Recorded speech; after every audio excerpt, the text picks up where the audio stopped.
All right, welcome everyone, new and old, to Hobby Hotline. This is not, we're in our normal time slot, 11 a.m. Eastern, 8 a.m. Pacific, every Saturday morning. But this is not our normal format. We are happy to kick off Hobbypalooza 2021, second annual. I think it's going to be an annual event, and we've been tasked with the order to get this party started, and so. That's what we're doing here. I want to thank Tyler Wilson, Mike Monahan, Breaker Culture, Bench Clear Media, Mike from YouTube, Baseball Collector, for giving us the opportunity to set the tone and start this great 2.5-day event that was born last year because of the canceled National. And it was a big hit. And I believe we're going to see this on an every year basis. And we're blessed to be a part of it this year and leading off like Ricky Henderson here. So my name's John Newman. I'm from Sports Card Nation Podcast, Hobby Quick Hits, and probably 5 other shows that I won't mention here for the sake of time. So I'll kick it to the next guy. We'll go around and introduce all the content creators we have as part of this. All right. Well, guys, welcome to Hobby Hotline. For those of you, my name is the DH. You guys know me from Let Me Get That Potograph, Let Her Rip, and some other shows that I do.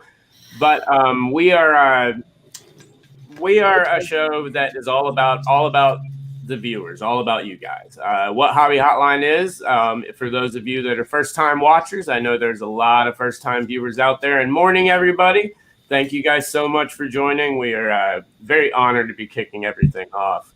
But Hobby Hotline, we do a panel every single week of 3 hosts, and we take your questions. We discuss different topics in the hobby, and we also normally take your calls, and whether it be video or audio. Today, obviously, as you can see, we're playing Brady Bunch with quite a few people already on screen, so we will be skipping the calling portion as of today's show, but that's generally what the show is all about. If you are a first-time viewer, so please go like and subscribe everything on YouTube. That would help us out quite a bit. But my name, as I said, is the DH, and kick it right over to my right with Logan.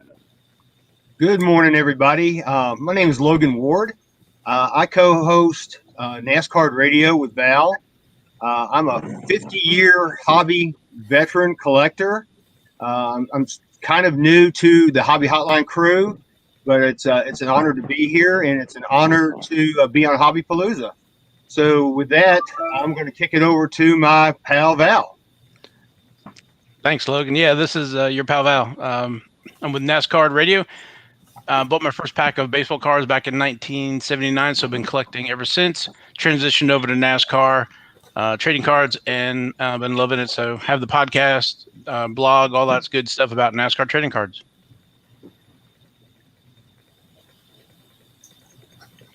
Brad, you're muted. You are muted. You're muted. But love those difficulties after coffee in the morning, and it would be me that would do it first. Good morning, everybody. I'm your Texas Card Dude. Thank you for joining us. Weekly show, daily show on Hobby Hotline all the time. Love baseball, football, basketball, soccer, hockey, you name it. I love it. Collector, seller, dealer, and that's me.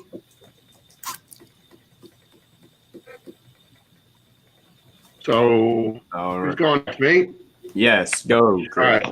I'm Chris. Some of you may remember me from Stale Gum, which was one of the more popular hobby blogs during the golden age of card blogging in the late 2000s, early 2010s. Some of you may also know me from my current project, which is baseballcardpedia.com. I'm usually here on Hobby Hotline maybe every 3 or 4 weeks. And I'm really excited about today. So, next. Brody. Brody the Kid here. My goal is to try to get more kids into this hobby. I run my web show, Hobby Life Show, on YouTube. And Brody TK on Twitter and Brody the Kid One on Instagram. Do the daily rip every day, where I open a different pack of cards every day to show you guys all the cards. So my goal, try to get more kids in the hobby, and yeah, kick it over to Uncle Rich, the legend.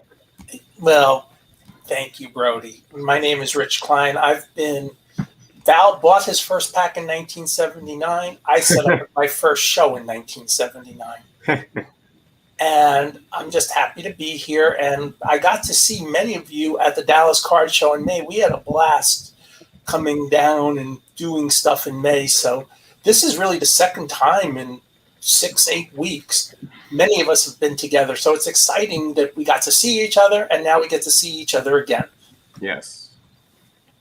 Thanks, Rich. And my name's Jeremy Lee. I'm the host of Sports Cards Live. I do live streaming interviews every Saturday night on my YouTube channel by the same name, Sports Cards Live. I joined the Hobby Hotline team, I think it was back in September of last year, and really been enjoying it and looking forward to the day. And I have the honor of passing it on to Dr. Jim Beckett. Thanks, Jeremy. Happy to be here. One of the fun things I do once a month, I do a daily podcast, but once a month is that special time for Hobby Hotline. And I'm really looking forward to seeing all of y'all and others at the National in a few weeks. So, Yes. John, you batting cleanup, or is that last? I started it off, so I think you're the perfect cleanup. Okay. You're the perfect cleanup guy for this show. There we go. Technically not cleanup. If you bat last, that's what happens in the neighborhood. Well, you're cleanup to us. You're cleanup in our hearts. So Once a month, fourth, we'll let it slide, But once again, welcome everybody, and it's awesome to have the full cast here. As Rich said, we got to see each other. A lot of us did a couple of weeks ago, which was awesome. But it's awesome having the full cast here today. But as I mentioned earlier, guys, Hobby Hotline. We'll give you a brief rundown for those of you that are new watching the show. I see we have quite a few people watching. Thank you so much for tuning in to this and Hobbypalooza. And if you like what you hear, please subscribe, like, and everything, and all that stuff, and tune in every Saturday. But about a couple of years ago at the last National, myself and Rob Bertrand, which get well soon, buddy. We were standing outside talking, and he looked at me and he said, all of you guys, we had just done I had just done my main stage show, and there was like 4 of us that were all podcasters were standing around talking. And Rob looked at me when everyone was gone and we were standing there talking a little bit. And he's like, you guys should all start a show. We should start a show where we're all together, where we all do something together. Because one thing that we always preach on this show, and I think on each and every single one of our own shows, is, the community aspect of this hobby and how important it is. And so, he kind of brought the idea to me. Myself, I went to Mr. Newman over there at Sports Card Nation, and we discussed everything, kind of went through some ideas, and here we are a couple episodes later with a full cast and a Brady Bunch lineup on screen.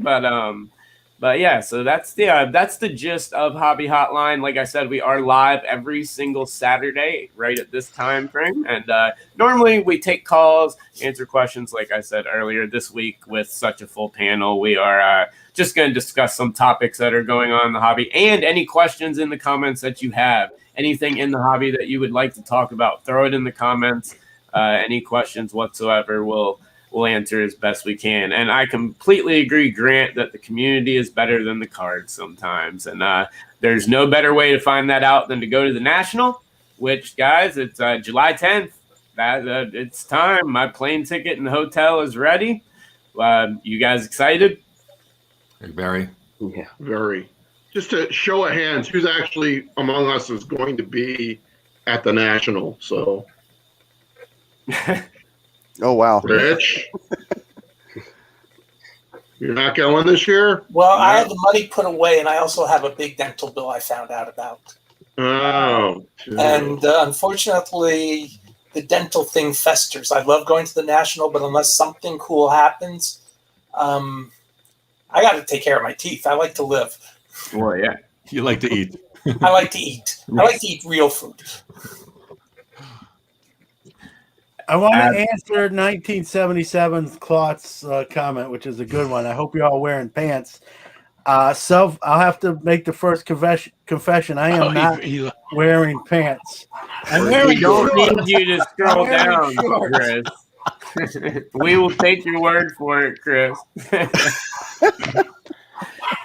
But one mine thing- will be gym shorts, but that counts. So yeah, there you go. But guys, this year's national. I mean, you saw VIP passes and everything sell out. You've seen everything possible sell out. They even created a brand new type of ticket to be able to get more people into the national. What are you guys expecting from this year? Because I mean, in all honesty, I think this is going to be in hobby terms, in the hobby canon, so to speak, a legendary and really, possibly hobby changing event. This is going to be something pretty big in my eyes. Lots of people, expecting lots and lots of people. I'm expecting the fire marshal. I've heard people kind of say, what makes a successful national? Is it the most sales, the best buying opportunities, the highest attendance? And I think for me, it's going to come down to, meeting people and really solidifying the relationships that I've been able to make with all of you and many others throughout the past year. Well, I'd like to ask Dr. Beckett on this because he's done the national in more different roles than any of us. Right. He's been I believe you've set up at the national. You've been a corporate person. You've walked around. You've done other things. You even won a flipping contest one year. That's one of the things too. So tell us about some of the evolution and also some of the things that like the flipping and the trivia that you think are missing now that we'd like to get back, or is that genie out of the bottle forever? Too many questions there, Rich. Sorry, Jim. 2 minutes to deal with it, but we can. But the comment I wanted to make about this year's Nationals, I think it could be the best one ever, in spite of the fact, I mean, what's really strange now is that interest is at an all-time high and prices have softened a little bit. We may see that at the National, that sales are not over the top, but attendance is over the top, which ultimately in the long-term future of the hobby is great. We couldn't have month-over-month gains every single month for about a year. And so if the prices are a little bit soft, but interest is at an all-time high, to me, that's a long-term win. So, Jeremy, that's kind of responding to what you're saying. I think the measure is interest and number of people. The size of their wallets or what they spend at that show is less important to me in the long term. Again, I don't think it's going to be. I think it could be a terrific show financially too, but I think it could be a madhouse, and that's what I'm hoping for. Yeah. Same So, here. Rich, what that does, Rich, that squeezes out all your other questions of the flipping contest and the seminars, because people are there to make friends and make money. I think when you talk about flipping contests, I don't think people realize this, but I was actually reading an old national program from like the mid 80s. And first 2 days of the national, that Wednesday and Thursday, the show floor wasn't even open. The show floor wasn't even open. It was all just social activities. Like there was a softball game one year. There were lectures, seminars. Do you think we can ever go back to something like that? Or is it just going to be 5 days where the floor is open and the extracurriculars are set off to after the show? Chris, on a simplest term, for most dealers, unless, Brody lives near Chicago, so if he was setting up, he would have some of the costs saved. Mm-hmm. But for most people, just to set up at the National, your average vendor, it's $5,000 to $6,000. Yeah. When all is said and done. If you're spending $5,000 to $6,000 out of pocket before you sell a card, which is part of your cost of goods sold, all of a sudden you're looking at things much differently. And why am I spending a day being social when I can be selling cards or buying cards on the show floor. One more point, Rich. Again, like you said, I've been at every national, and Chris, I went to those seminars, and I went to those flipping contests, and I went to those softball games, and you know what? Dozens of people were involved. The problem is now the promoters are concerned with what are thousands of people going to do. Right. So the numbers are so big, and if Rich remembers that softball game we were both in where we got to know each other a little bit better. Rich, do you remember how big the crowd was watching? Again, there were 10 people. We may have had 10 people watching. We were just playing a game. We were having fun. It wasn't 4-7. It was not even a score. So again, if there's just not enough interest. What we've seen, and in the YouTube channels, obviously, there's opportunity for virtual things like that, Chris. So I think that's what's and I think a lot of the social aspects of the national now are really kind of ad hoc and take place after hours anyway. So then that's what I was about to say. Is I've seen a lot of a lot of people nowadays have their own Facebook communities that they're a part of, whether it be through a group, a page, or whatever it may be. I've seen a lot of people organizing stuff like that for themselves that are pretty big because the groups are huge, and so I see a lot of outside stuff. I know that like Show Your Slabs and a couple other people are going to be doing some golfing stuff. Like there is some stuff that's going on. It's just I don't know if we'll ever see the national itself doing it. I think it's going to be the people attending and the new businesses and the people that are around organizing it with the community that they've spent a year talking to online and are waiting to see.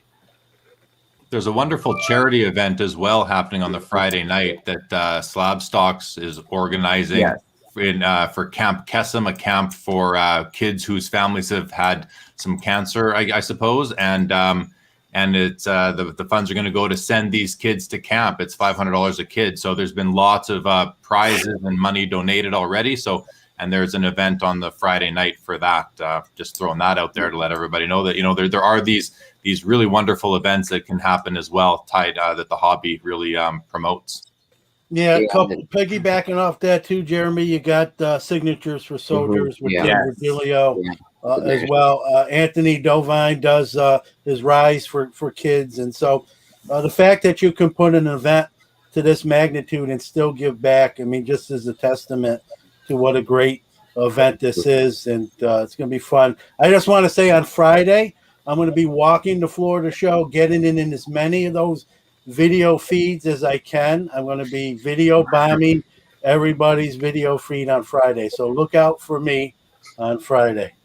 Hey, I like that game plan. Yeah, we've got and speaking of, Hobby Hotline does have a main stage slot at the National. If you are attending, we don't have the time down, I don't believe, as of yet, but we do have a main stage slot. I've got a couple. Let me get that photograph as well, and some guys from Hobby Hotline will be joining me for that as well. But yeah, there's so much to do at the National. I really think this one's going to be something just absolutely incredible. And Dr. Beckett, you kind of mentioned something interesting, that we're getting so much of this going on at a time where a lot of people consider the market to be very soft. I myself don't think it's as soft as a lot of people think, but it is definitely in a down period in the ebb and flow of the hobby.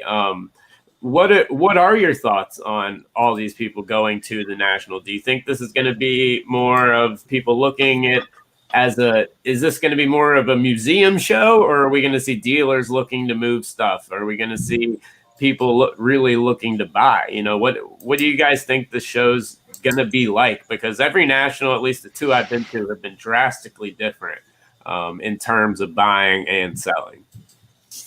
Hey, Drew, if interest is up as much as I think it is, and by all accounts, then this correction is a pause. It is a plateau, because if you want to point to things that are going down, there's some notable cards that are selling for a lot less than they were 4 months ago. There's a bunch of examples of things. What you're going to find out when you get there is stuff that sells on Wednesday and Thursday and stuff that sits around till Sunday. That's one of the things we did when we were looking around, Rich and I and others, doing our price guide research. It's not even there on Friday or Saturday. It's gone.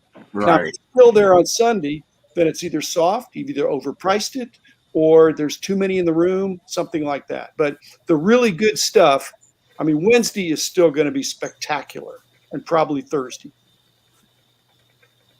Well, one thing I'd like to add, I don't think there's going to be much sealed wax as there. Obviously, you're going to have your Dave and Adams and your blowouts, stuff like that. But I think people are going to be interested in buying a lot more singles this year than boxes. That's what I'm going to do. Usually, I just buy a bunch of boxes and some cheaper singles, but I'm going to be looking for a lot more singles this year. Well, Brody, that also comes down to an affordability factor. Yeah. Yes. I can't think of the last time a new box came out at under $100. Right. Opening day, that's pretty much it. Yeah. So one box this year came out under $100. Maybe a NASCAR box did. Val, did any NASCAR boxes? So you have one or two boxes so far the whole year. Eventually, I think that will change. But I think Brody's very smart in that. You'll get better value buying singles than you will buying the boxes. Yep.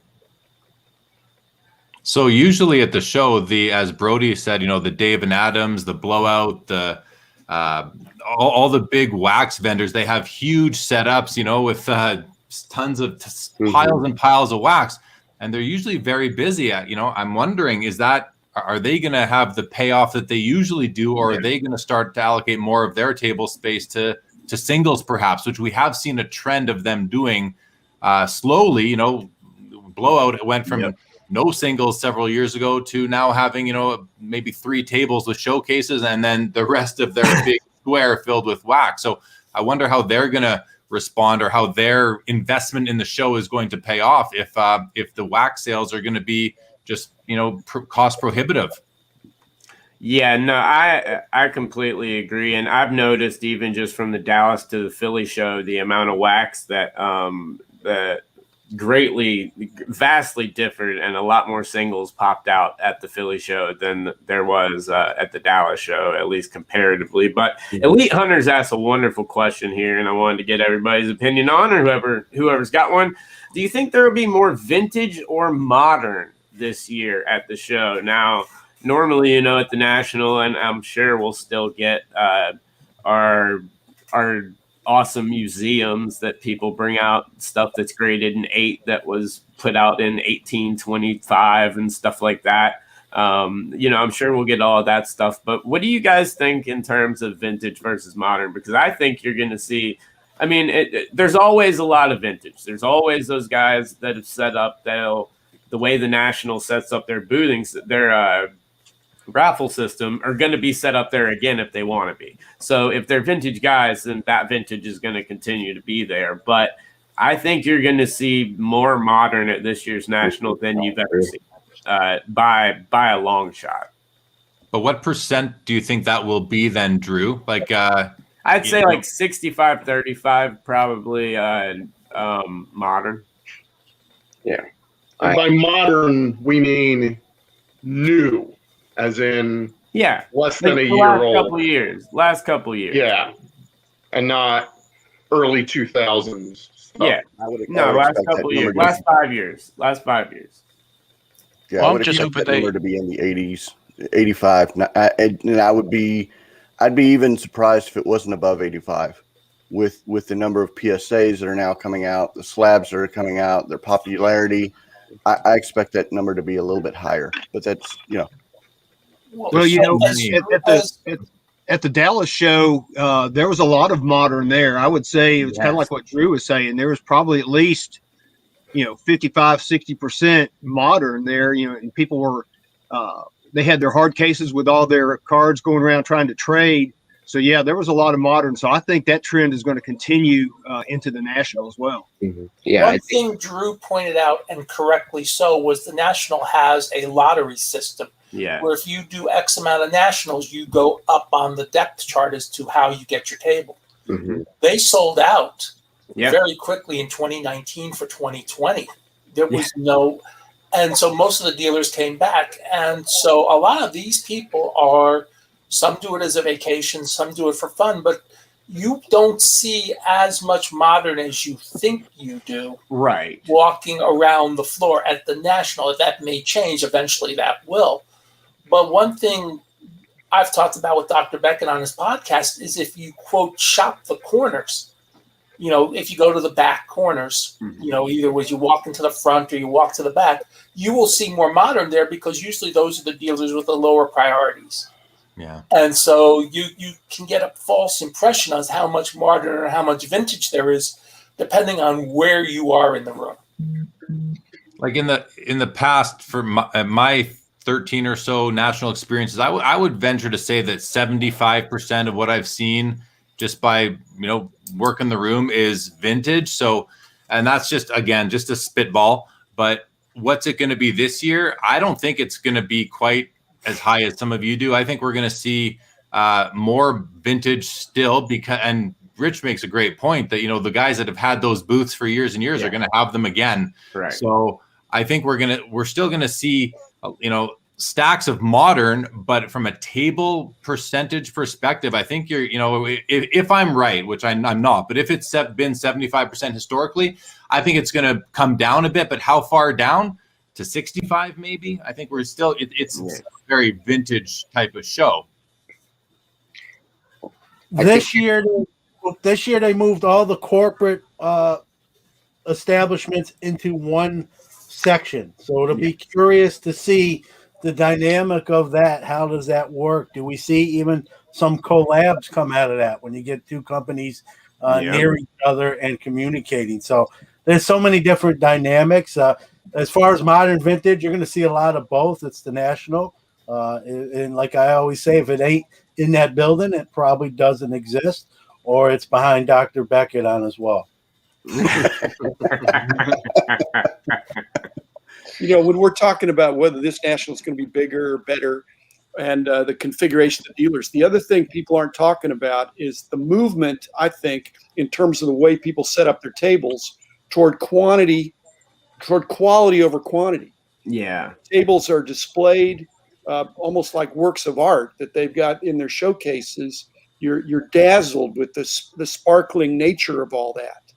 But Rich and I, and to Brody's point, if you're looking for singles and not super expensive singles, I'm curious as to whether there'll be more or less of those. If I walk up to a table and they have 100 cards on that table, that's probably not a table for me. But I think that's the trend, that people want to feature their best stuff and they want to get some big hits out there. But I'm if I see a table that's crowded instead of sparse, I'm thinking, I wonder if there'll be something interesting there. And that's probably what, Brody, you got to be mining as well. Otherwise, if it's all under, you're going to be paying big bucks for the things that they're prominently displaying. And there's a movement toward greater quality and more expensive items. Well, I know there's this table called Singles Club where everything's $1 and they have a ton of singles. So I'll probably be there a lot because it's really cheap and they have boxes of singles. But I think the other thing is you're going to see a lot of Tatis cards there because this is like the first National where Tatis is huge, and Ohtani and Vladdy.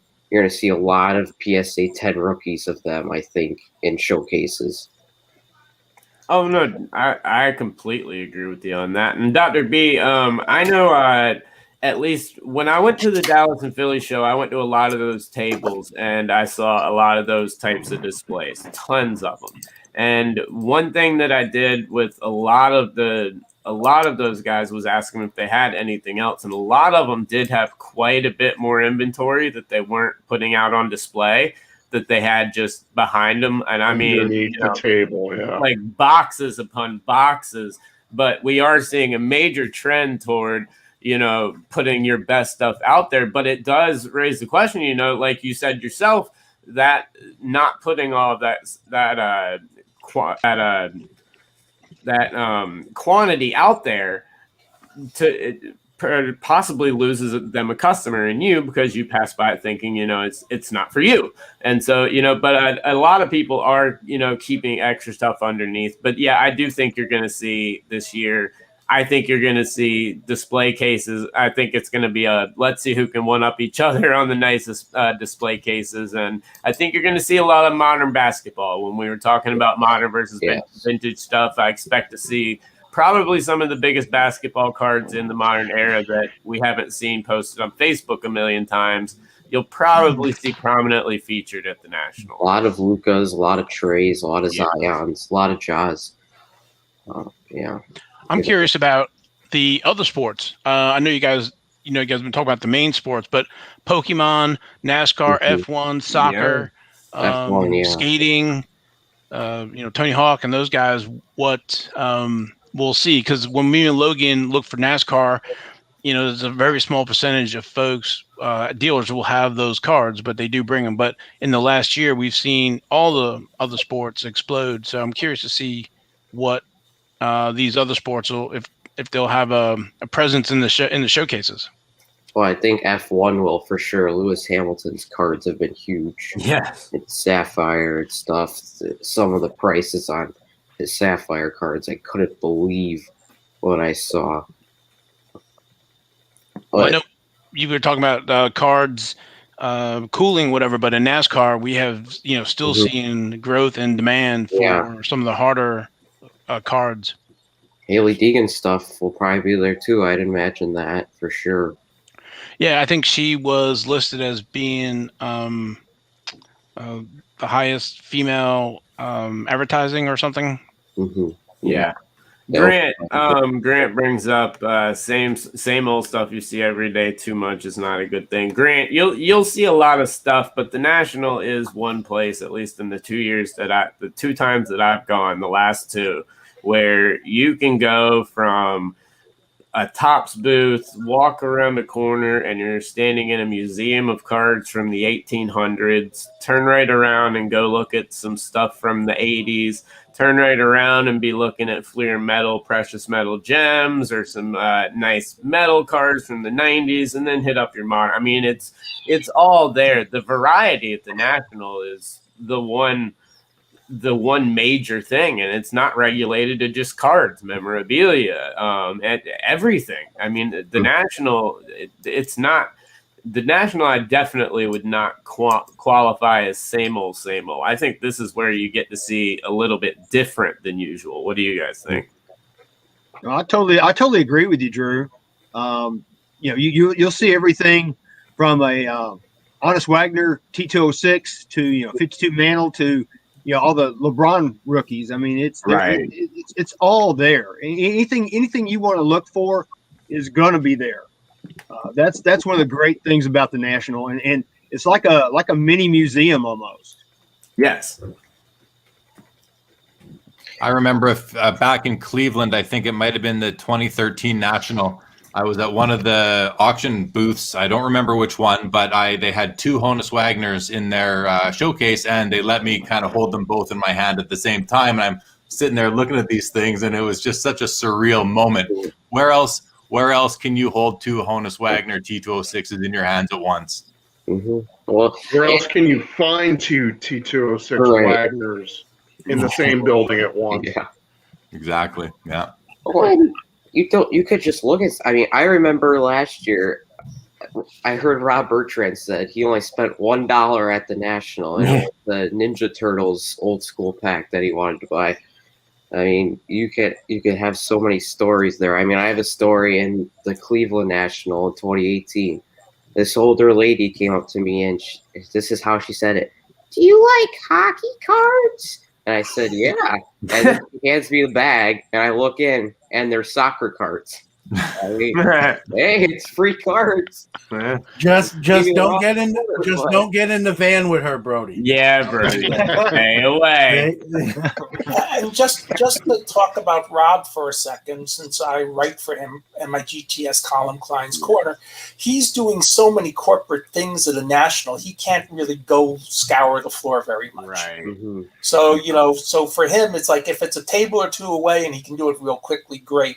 So remember, everybody has a different role at the Right. National too. Mhm. So Yep. Rob probably thinking, I wish I could buy more stuff. I wish. Yeah. So part of him says, I wish I could get away from the booth a little. But we're all glad he's getting much better. I Yeah. saw the Go GTS at a show the other night, so Mhm. we're glad to see that he's recovering from that really bad experience he had in Arizona.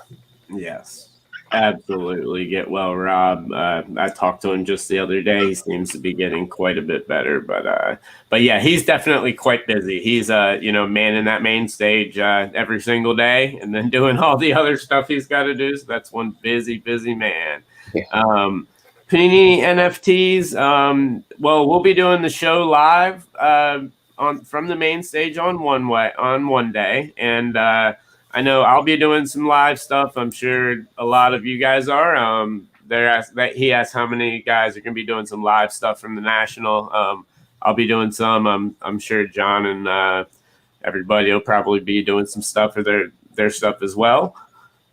Yeah, I have what I'm calling a streaming station that I have set up at the Iconic Auctions booth, which will be right next to the Leaf booth, which is people I'm very close with that run Iconic Auctions, and so I'll have like a table and some chairs and some banners and the camera and the mic and all that. So I just plan to, whoever comes by when I'm there wants to do a quick stream and talk about your take on the show, what you've picked up, what you've seen, what's exciting, that kind of thing.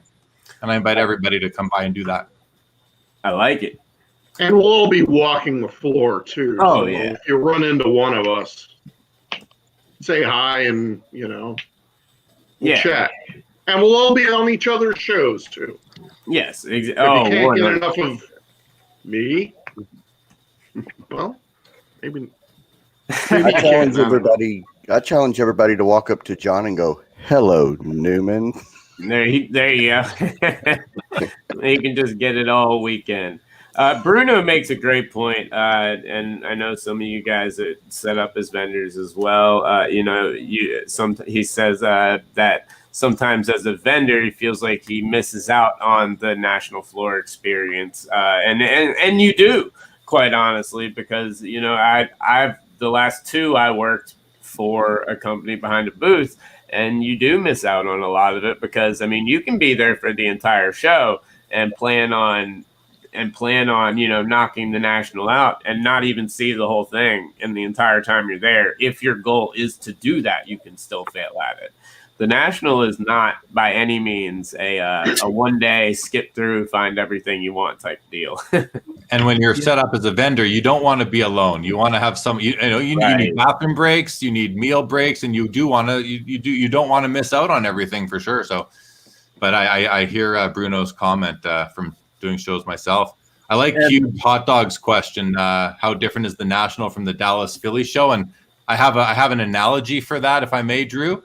Sure. Is, when you think about live music, which I know, Drew, you're very involved in, I would call it, an intimate setting at a local pub type of show versus a big stadium rock concert with 20 to 50,000 people. I love the analogy. I'd compare it to a dive bar to Red Rocks. It's completely different. It's a dive bar to a stadium. It's truly magnificent, the stuff you can see there. And to follow up, Bop Diggity 22 asked, will there be dollar boxes or $5, $10 boxes for the cheap stuff? Absolutely.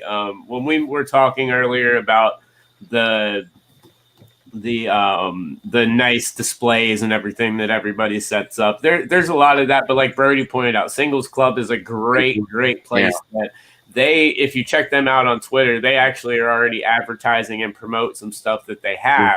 So you can already kind of get a preview of look and see what they have. But there are tons upon tons of tables where they've got just rows of boxes, chairs set up where you can just sit down and thumb through for hours. Yeah. Okay, I don't want to give away one of my favorite local dealers that Jim and I usually spend some time at their tables. In fact, but there's a father and son duo, Ron and You gave it away. I gave it away.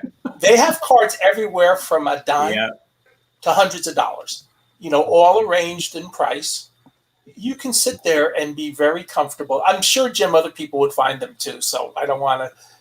But, they're good people, but they're going to have dime cards. And they're going to have hundreds of dollars items. So you're going to find just on their own table, and granted, most of their stuff is modern and new, but you'll find stuff, as an example, all price points. Yes. Well, Rich is not going, so we sold you out, Dr. Jim, right there. I know. On your There'll be other people for Jim to find, I guarantee you. But go ahead. The interesting thing to me is because many of you were in Dallas. Jeremy wasn't, I know, and Brody couldn't come. I don't think Chris was here. The rest of you were in Dallas. I think the National, because I agree with your dive bar, intimate concert versus this huge thing, except the Dallas show was take away corporates. Is the National twice as good as Dallas? Or Drew, you went to Philadelphia. Is the National going to be twice as good as Philadelphia? Because it's not going to be 10 times better. No, I think it'll be. I think it'll be. I think 2 times. I think it'd be twice as good. Just because you get the actual. You get the corporate setups, you get the different things to look at, you get some of the museum the museum displays are my favorite things to go through. You get some of the bigger companies that didn't come set up or set up a little bit but not really put up their full display. I think you get a lot more variety from around the country as opposed to more central and localized. But no, both of those shows were absolutely wonderful. I just think in sheer size and then just what I've experienced at the National compared to those last 2 shows, I could see like 1.5, 2 times. What do you guys think the attendance difference is between them and also either the booth count or the table count? And just to my earlier comment, I love a small show too, but it's just the National is just a spectacle. But attendance and table count, I'm curious, what's the ratio there? Any estimates between Dallas and National? The table count at the National is going to be slightly bigger. Yeah, but not way bigger. I mean, Kyle's going to have about 700 tables next weekend.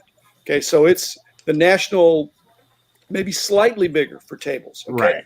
Like I say, not counting corporates. For attendance, though, it could be 5x. Easily 5x. Yeah. Yeah. Oh, yeah. Well, that Drew, a while ago, he was talking about, the National is not a one-day show, and that's very true. Val and I were talking on NASCAR radio on Wednesday.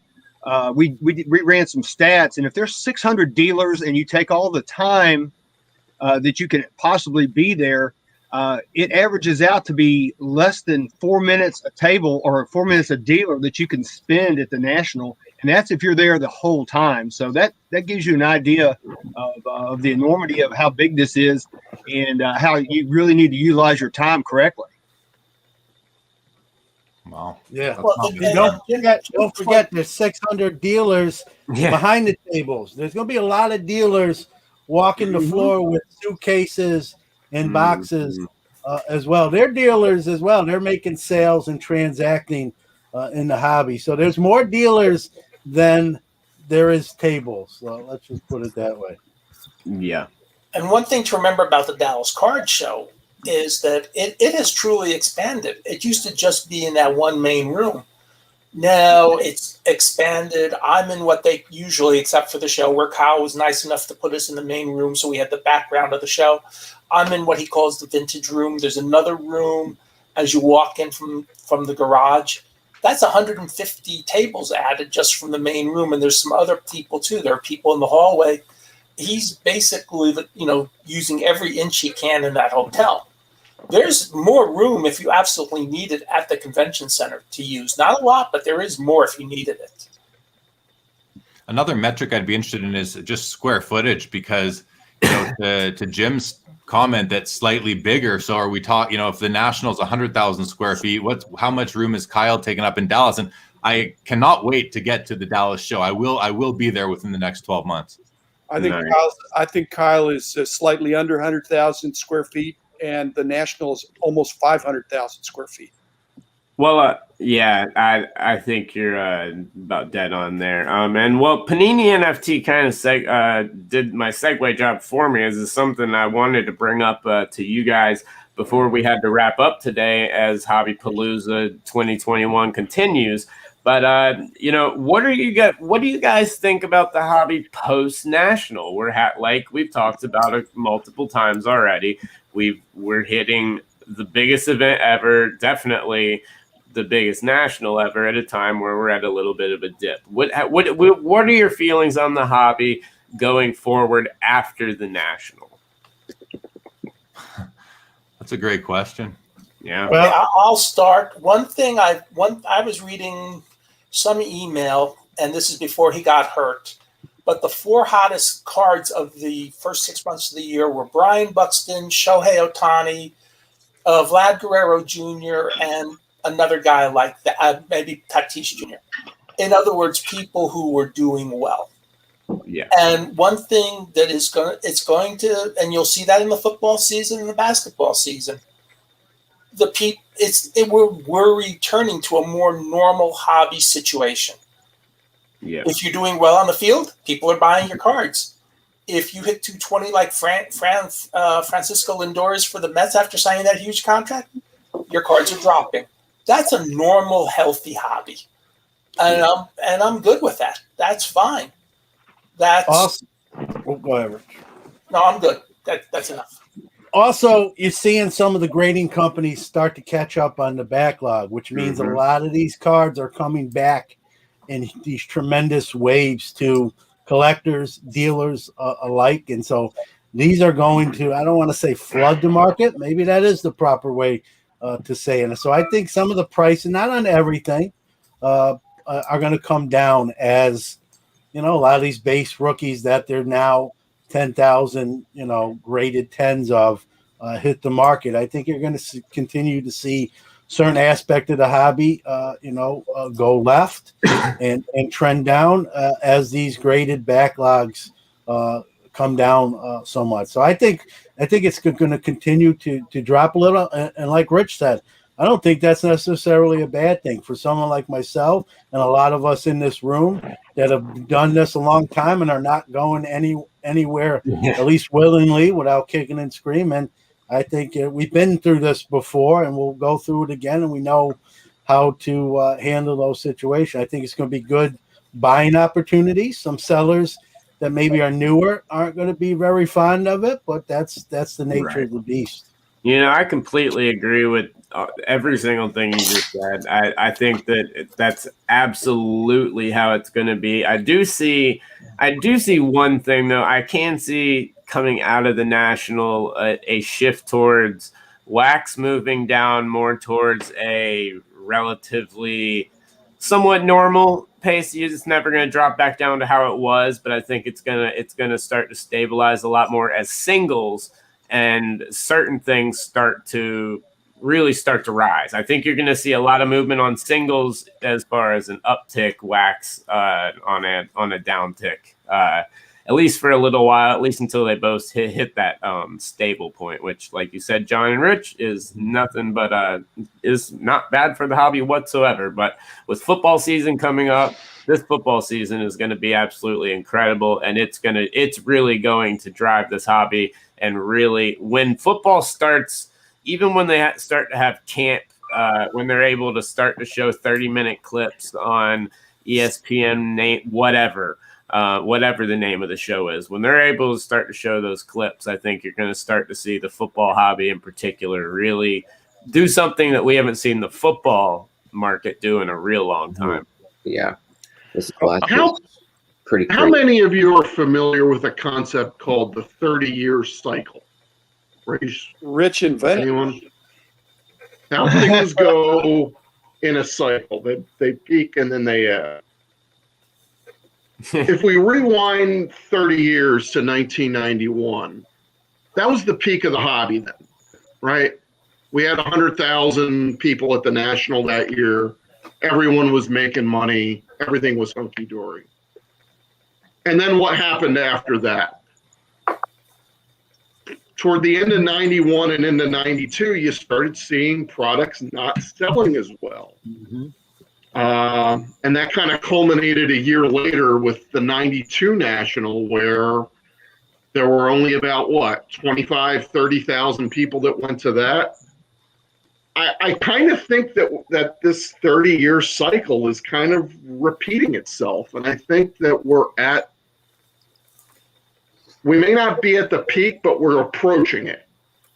And I think if we have this conversation this time next year, I think the hobby might be in a slightly different place. What does everybody think about Chris, that? to disagree with you slightly, the 91 National was in Anaheim, which was really a hobby hotbed. 92 was in Atlanta, Georgia. Yeah. And so that's not even a big hobby area. I suspect if we had been in a place like Chicago, it did pick back up in 93 when we went to a more accessible hobby place. Plus, one of the things on a factual level is we were printing more Beckett magazines in 1993 and selling more than we were in 1991. You know, we hit 1 million circulation in 93 with the baseball magazine. You would have thought it'd been 91. It was 93. Yeah. Let me just make one comment here. You know, what I like about Hobby Hotline is exactly this kind of discourse that we have every Saturday morning. I'm only on once a month, but there's two kinds of content creators in the hobby: those who tell you what to think and those who tell you how to think. Yes. And the ones that tell you what to think are going to have egg on their face on a pretty regular basis as we move into this mixed market that we're in. So I think everybody I'm looking at here are people that are helping hobbyists and even investors try to know how to think rather than what to think, because none of us have the complete crystal ball, but every one of us has insights that we can share that would help somebody to negotiate what is becoming a hobby that's no longer a no-brainer. When everything's going up, everybody's a genius. That's not the case anymore. Yeah, one of the things John was saying. Oh, sorry, Val. Go ahead. Sorry, I was going to say, catching on one thing John had said about when all these cards start coming back. But one of the things I did see in the Dallas show is that people were taking high-graded modern, and trading for vintage. I think we'll see a lot of that at the National as well. I was just gonna, there's such a buildup right now in the community for the National. Is there a risk of a post-National hangover at all? And then I see comments coming in like, well, but then all the sports are starting up, so maybe that will help counteract that. I saw John, you nodding, but there's this. A lot of people are looking at the National as an invigorating event, especially because of the way the market's been. But I'm just wondering, post-National, what are we in for overall? Well, I think, Jeremy, that's an interesting question, because you've got surrounding the National, you have a lot of smaller shows here in Texas, and I think the smaller shows will still thrive because of the rural areas and people not being able to go to the National. So I think there you're going to have still the same cycle but the Dallas Card Show is before the National. There's not anything after those shows. I would expect some small hangover, but there are too many smaller shows in rural areas. I think those shows will be perfectly fine. I love it. Yeah, I hope so. And I think you're going to start to see a lot more of those in certain areas. I know Florida, which is an area which used to never. I grew up there and was a collector, so I could tell you, never had a big show scene. Is starting to really have a traveling almost that just travels the state, like kind of card show deal.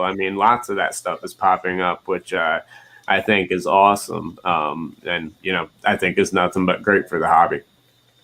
piggyback, and I think Jeremy's right, though. I mean, I look at the National as the wedding. Yes. A little bit after the National is your honeymoon. Yeah. And then the bloom sort of comes off the rose, right? It's the ebb and flows of life. So yeah, I think there is going to be a little bit of whatever you want to call it, sort of a hangover. That's probably good term to put it in. That doesn't mean it's bad or the hobby's in trouble. It just means that the National's the pinnacle. It's the crescendo, and there's no way you can keep going with that when the National's done. It's going to kind of crest and then start to come down. How much it crescendos down is more of the question, I think. We got about 5 minutes left. Anybody want to do closing comments? Well, I just wanted to bring something up really quick for the National, is that it starts on July 28th, and July 28th is the release of Select Basketball. So that will probably be pretty crazy. You also have Immaculate Collection Football, Collegiate, and then on Friday, you have Panini Select UFC.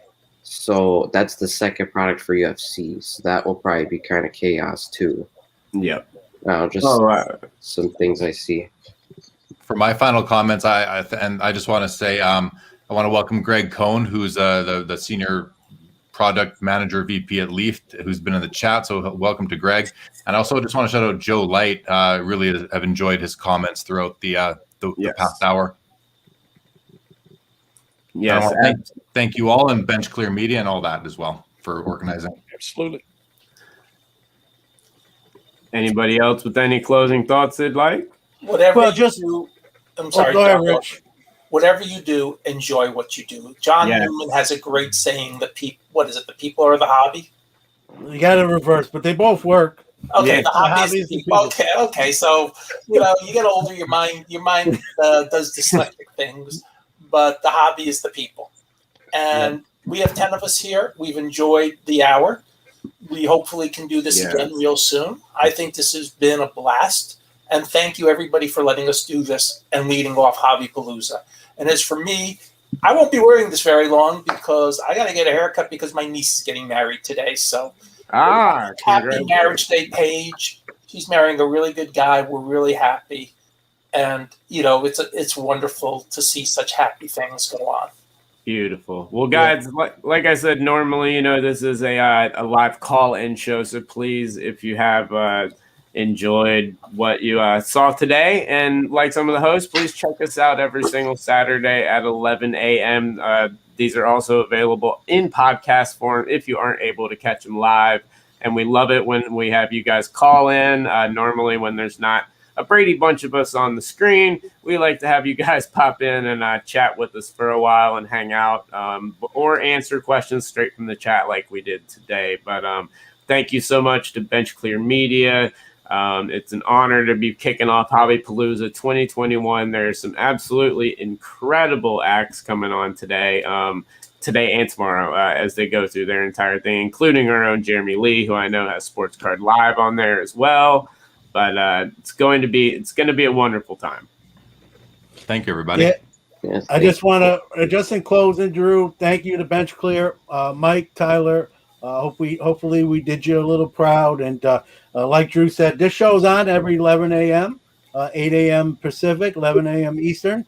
3 hosts, and we take call-ins. And so we appreciate a like, subscribe, all that good stuff. And we'll see you. We'll be back here next week. Won't be Hobbypalooza. We'll be back here. Thanks to everyone for watching us today. And now I believe we will be kicking it over to the Personal Finance Dad over on YouTube, to make sure to go check it out. But guys, thanks so much for tuning in. Hope to see some of you guys next week at 11 a.m. Talk to you guys later. Peace. Bye-bye.